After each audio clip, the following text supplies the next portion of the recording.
Assalamualaikum warahmatullahi wabarakatuh. Kita sekarang masuk ke pembahasan keadaan stasioner.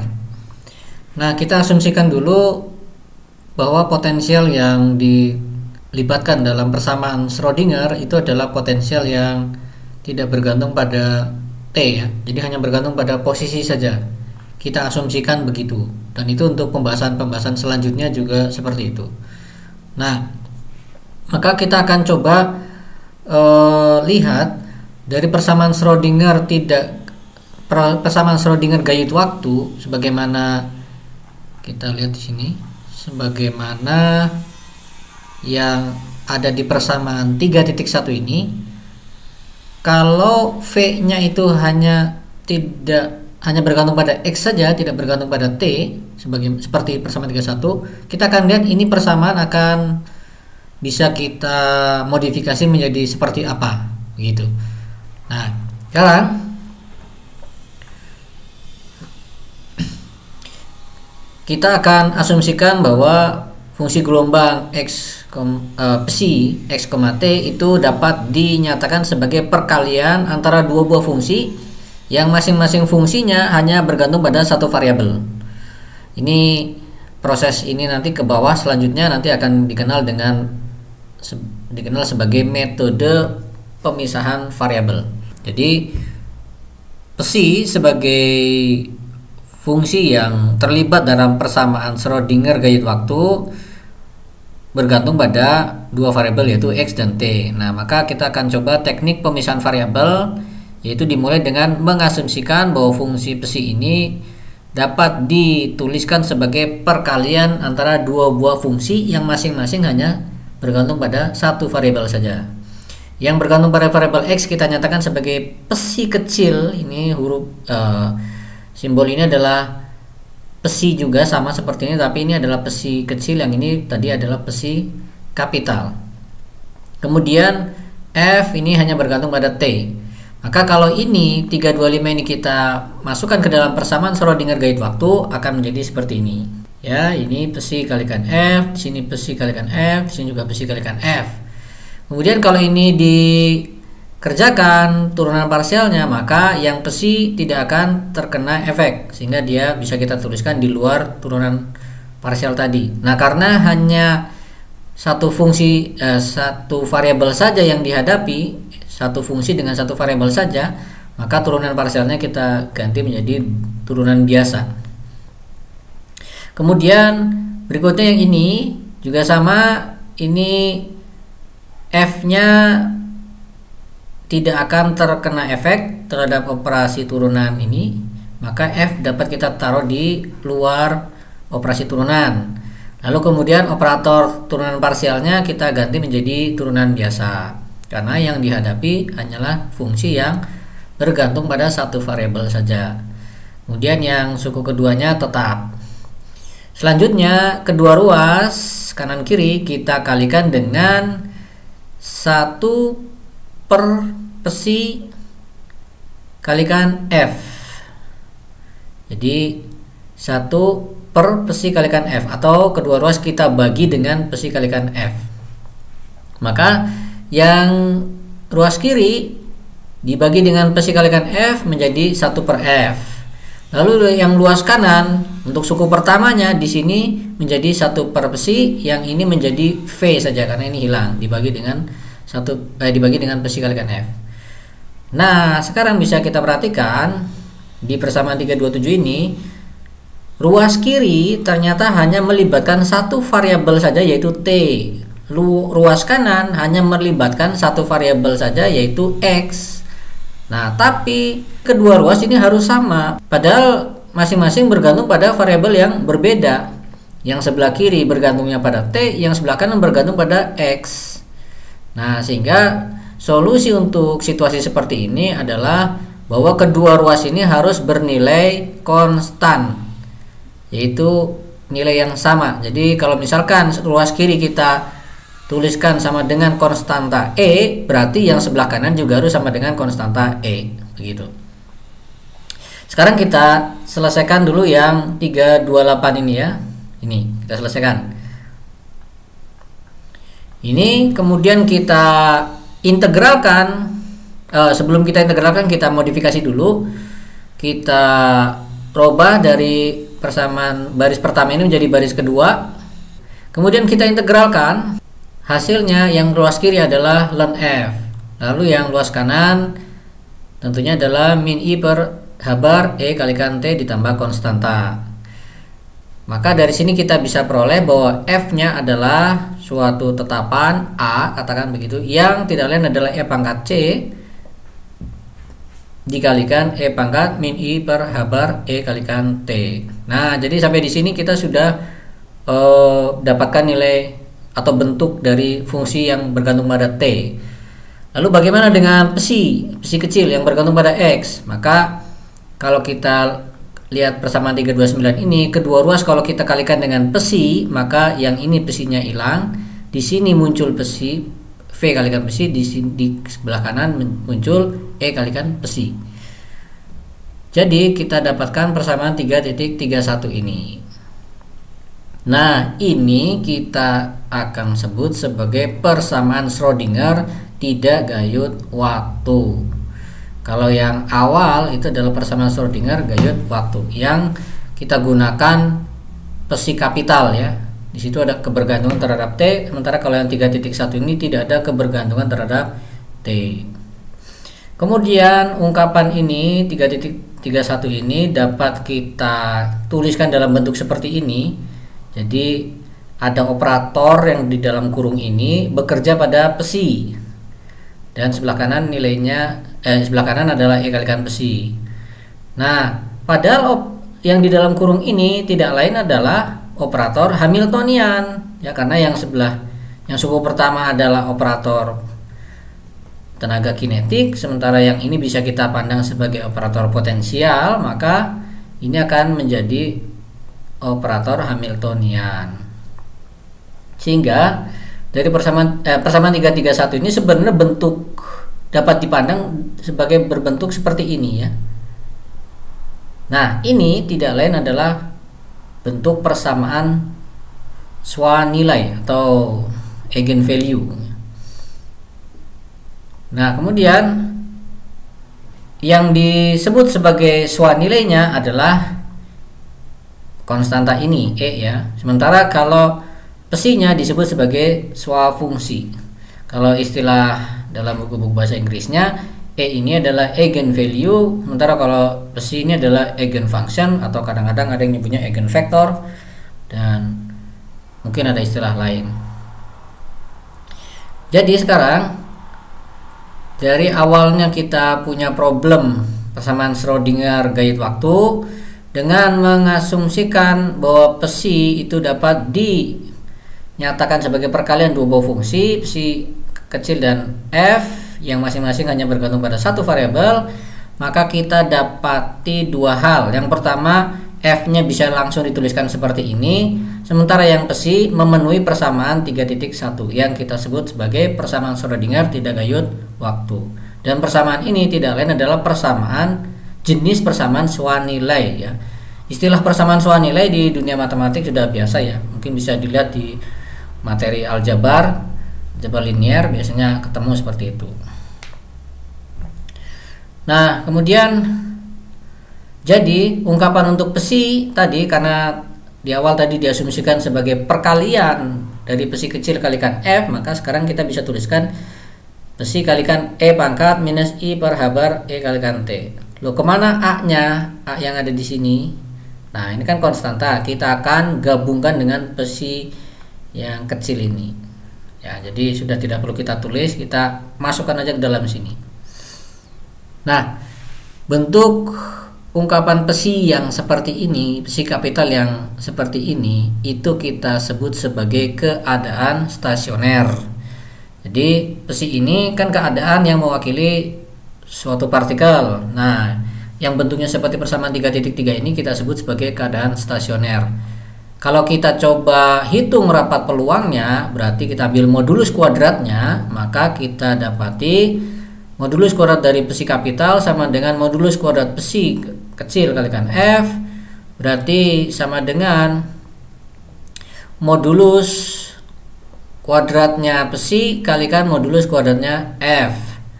Lalu yang modulus kuadratnya psi kecil ini kita biarkan, kita fokus pada modulus kuadratnya F, yaitu F konjugat kalikan F.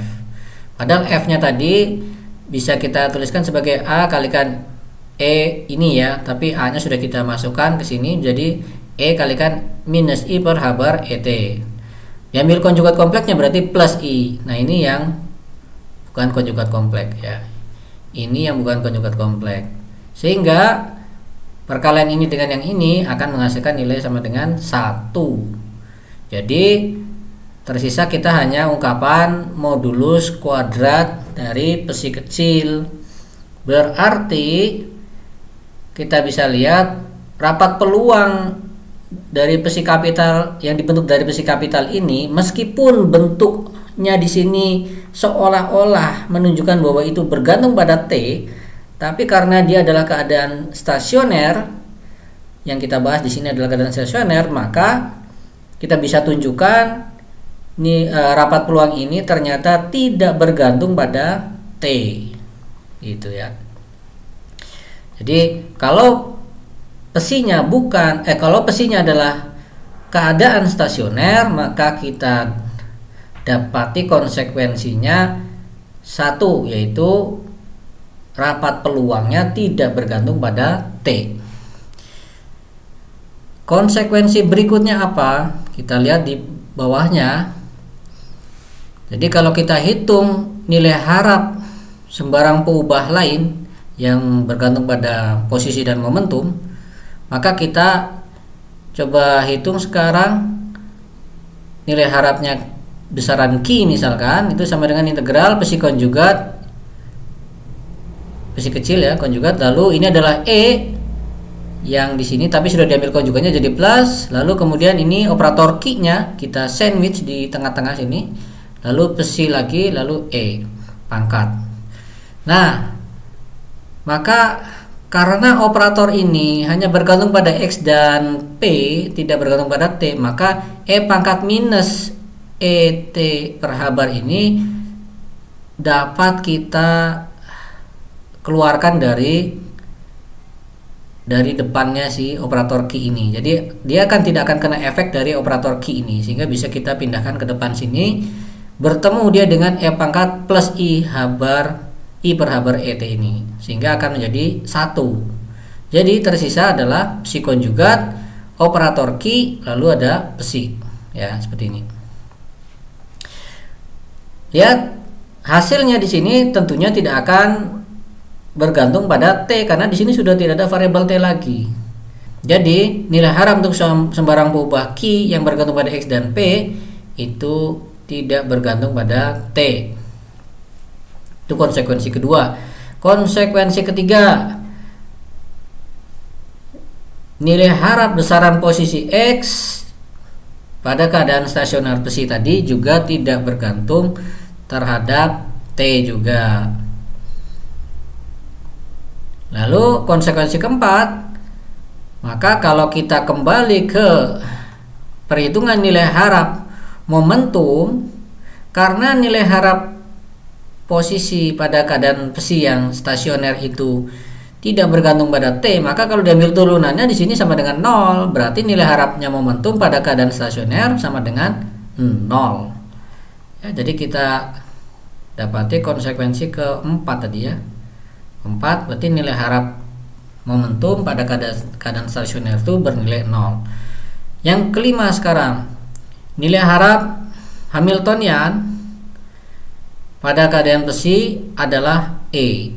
Kok bisa? Ya, kita coba nilai harap besaran Hamiltonian, berarti kita sandwichkan operator Hamiltonian di tengah-tengah sini.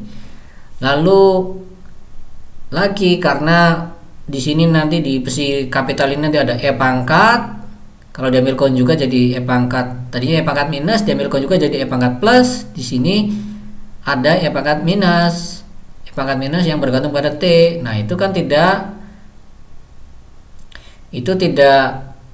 terkena efek dari operator Hamiltonian ini, karena operator Hamiltonian tadi kan tidak ada kebergantungan terhadap T, sehingga E pangkat I per H bar ET itu akan kita bisa kita geser ke depan.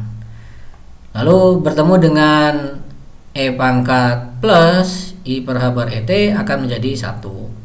Sehingga tersisanya psi kecil konjugat Hamiltonian, operator Hamiltonian kalikan psi. Nah, bentuk ini, bentuk H topi kalikan psi ini tidak lain adalah E kalikan psi sebagaimana persamaan suan nilai tadi. Ini dia ya, H topi psi sama dengan E psi. Jadi kita bisa tulis H topi psi ini sebagai E kalikan psi. Lalu karena E hanya suatu bilangan, berarti kita bisa pindahkan ke luar dari integrasi ini. Kita pindahkan keluar, jadilah di sini adalah integral minus tan hingga psi konjugat kalikan psi dx, atau sama dengan integral modulus kuadrat dari psi. Dan ini tentunya nilainya adalah 1 ya. Karena modulus kuadrat dari psi kecil ini sama dengan modulus kuadrat dari psi besar ini. Kalau diintegralkan ya berarti sama dengan 1. Sehingga tersisa di sebelah kanan sama dengan E. Berarti nilai harap dari besaran Hamiltonian adalah E. Lalu kemudian kalau dari persamaan ini kita kenakan kedua ruas kiri dan kanan ini dengan operator Hamiltonian lagi. Jadi sebelah kiri kenakan operator Hamiltonian, sebelah kanan dikenakan operator Hamiltonian. Apa yang terjadi? Kita lihat. Berarti yang sebelah kiri tadi ada operator Hamiltonian 2 kali ya. Berarti operator Hamiltonian kuadrat, H topi kuadrat psi itu H kalikan H topi psi. Padahal H topi psi adalah E kalikan psi. Ya kan? Maka jadinya H topi E psi. Padahal lalu E nya adalah konstanta, bisa kita tarik keluar dari H topi sehingga E di depan, lalu H topi ketemu psi, jadinya adalah E psi lagi gitu. Jadi kita punya di sini adalah E kuadrat psi ya harusnya. Oke, saya edit dulu sebentar ya. Sudah diedit. Jadi harusnya ini adalah E kuadrat psi. Sehingga kalau kita hitung nilai harapnya dari H kuadrat, maka yang kita sandwich adalah operator H topi kuadrat. Padahal H topi kuadrat kalikan psi ini hasilnya adalah tentunya akan sama dengan H kuadrat psi kecil ya. Bisa langsung dielaborasi sendiri ya.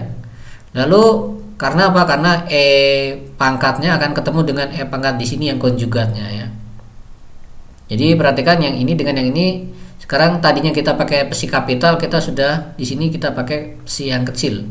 Kemudian H topi kuadrat psi kecil ini tentunya akan sama dengan persamaan 337 ini, yaitu E kuadrat psi. Kita tulis di sini E kuadrat psi. Lalu E kuadrat karena konstanta kita keluarkan dari integral, taruh di sini. Lalu di sini berarti ada integral psi konjugat psi, yaitu sama dengan integral modulus kuadrat dari psi yang nilainya sama dengan 1 sebagaimana ini tadi ya, sama 1, sehingga terakhir kita dapatkan E kuadrat. Berarti kita dapati bahwa nilai harap dari Hamiltonian kuadrat ini pada keadaan stasioner psi itu adalah E kuadrat. Maka sekarang kita bisa menghitung varian dari Hamiltonian. Varian dari Hamiltoniannya bagaimana? Berarti adalah nilai harap dari Hamiltonian kuadrat dikurangi dengan nilai harap Hamiltonian dikuadratkan. Yang ini kita isi dengan nilai ini, E kuadrat ini. Sementara yang ini kita isi dengan nilai harap ini tapi dikuadratkan. Jadi kita mendapatkan E kuadrat dikurangi E kuadrat sama dengan 0. Karena variannya 0 berarti simpangan baku juga 0. Kalau seperti itu berarti apa? Ya berarti datanya hanya satu macam nilai saja, yaitu E, begitu ya. Sehingga kita simpulkan bahwa pada keadaan stasioner energinya partikel pasti E, tidak ada kemungkinan yang lain, pasti E. Nah kemudian Jadi kita sudah punya berapa konsekuensi tadi ya, sampai 5 berarti. Yang pertama tadi adalah rapat peluangnya tidak bergantung pada waktu ya. Kalau kita pakai keadaan stasioner, maka rapat peluangnya tidak bergantung pada waktu. Yang kedua, sembarang ubah besaran Q, ya harusnya besaran ya, sembarang besaran Q itu nilai harapnya juga tidak bergantung pada waktu. Posisi yang ketiga ya, yang ketiga posisi juga nilai harapnya tidak bergantung pada waktu. Yang keempat, momentum nilai harapnya 0. Yang kelima, Hamiltonian nilai harapnya E. Kemudian berikutnya kita sudah melihat bahwa kalau potensial yang terlibat itu hanya bergantung pada posisi saja, dalam hal ini bergantung pada X saja, maka penyelesaian dari persamaan Schrödinger gayut waktu itu bisa kita bawa ke penyelesaian persamaan Schrödinger tidak gayut waktu, gitu ya. Jadi kalau suatu saat kita dihadapi pada permasalahan kuantum, ya dilihat dulu potensialnya itu bergantung pada waktu atau bukan. Gitu. Kalau bergantung pada waktu, ya jangan langsung menggunakan persamaan Schrödinger tidak gayut waktu ya. Gitu. Nah, kemudian nilai E yang ada di sini bersama 332 ini dijamin nilainya selalu real ya. Karena begini, misalkan E itu kompleks misalkan, yaitu bisa kita tulis sebagai E0 ditambah I bilangan imajiner kalikan E1. E0 dan E1 tentunya bilangan real. Nah, kalau E bisa dinyatakan seperti ini kan berarti E adalah bilangan kompleks. Ini misalkan. Sekarang kita lihat konsekuensinya. Kalau kita hitung modulus kuadrat dari psi kapital, maka kita tuliskan psi kapitalnya kita ganti jadi psi kecil dikalikan E pangkat minus I per habar. E nya di sini kita ganti dengan ini dia tadi. Nah, padahal yang E pangkat ini karena di sini adalah penjumlahan bisa kita tulis sebagai E pangkat minus I per habar E0T dikalikan E pangkat, di sini ada minus I kalikan plus I jadi plus 1 ya. Jadi di sini sudah tidak ada I-nya lagi. Nah, kalau ini kita urai lebih jauh berarti kita tuliskan, ini kan ada 3 fungsi, kita bisa pandang ini ada 3 fungsi, kita tuliskan sebagai perkalian modulus kuadrat 3 buah fungsi tadi, yaitu modulus kuadrat psi dikalikan modulus kuadrat dari E pangkat minus I per habar E0T lalu dikalikan dengan E pangkat E1 per habar T. Nah, yang ini, yang tengah ini karena ada minus I-nya, ada I-nya, maka akan menjadi sama dengan 1 ya, seperti biasa tadi. Ini akan menjadi 1. Berarti yang tersisa adalah 2 ya, yang kiri sama kanan ini. Tapi yang kanan ini tidak ada kebergantungan terhadap X, maka dalam integrasi ini dia adalah konstanta ya, bisa dipandang sebagai konstanta. Kita bisa keluarkan dari integral ini, taruh di depan sini, sehingga kita punya hanya integral minus tangga sampai tangga dari modulus kuadrat psi dx. Nah ini, nah sekarang yang bagian depan bisa kita tuliskan sekarang menjadi E pangkat 2E1 per habar T ya, kalau dilakukan dihitung modulus kuadratnya menjadi seperti ini. Nah, bisa dilihat di sini seharusnya kan modulus kuadrat dari psi kapital ini harusnya nilainya sama dengan 1 dan tidak bergantung pada T. Tapi di sisi kanan ini terlihat ada kebergantungan terhadap T. Nah, jadi ini menjadi masalah. Penyebabnya apa? Ya penyebabnya tadi kita di awal mengasumsikan bahwa E itu punya suku imajiner ya. Maka masalah ini akan lenyap kalau apa asumsinya bahwa E itu bukan berupa bilangan kompleks. Jadi jelas sekarang bahwa nilai energi itu merupakan besaran atau merupakan bilangan real. Nah, kemudian selain itu juga agar keadaan stasioner itu dapat dinormalkan, ya, keadaan stasioner itu dapat dinormalkan, maka E di sini harus di atas dari V minimum ya. Harus di atas dari nilai V minimum. Nah, untuk pembahasan ini untuk bagian ini tidak akan kita bahas dalam video ini. Insya Allah mungkin kita akan bahas dalam video khusus nanti. Baik, jadi itu beberapa konsekuensi logis kalau kita menggunakan atau kita berhadapan dengan keadaan stasioner. Sekali lagi, kapan kita bisa mendapatkan keadaan stasioner? Kalau problem yang kita hadapi potensialnya itu tidak bergantung pada waktu, gitu ya. Perlu diingat, jadi kalau potensialnya tidak bergantung pada waktu, maka kita bisa mendapatkan keadaan stasioner. Dan tadi sudah ditunjukkan sampai ada 5 konsekuensi logisnya. Baik, untuk video kali ini saya cukupkan sekian. Terima kasih. Assalamualaikum warahmatullahi wabarakatuh.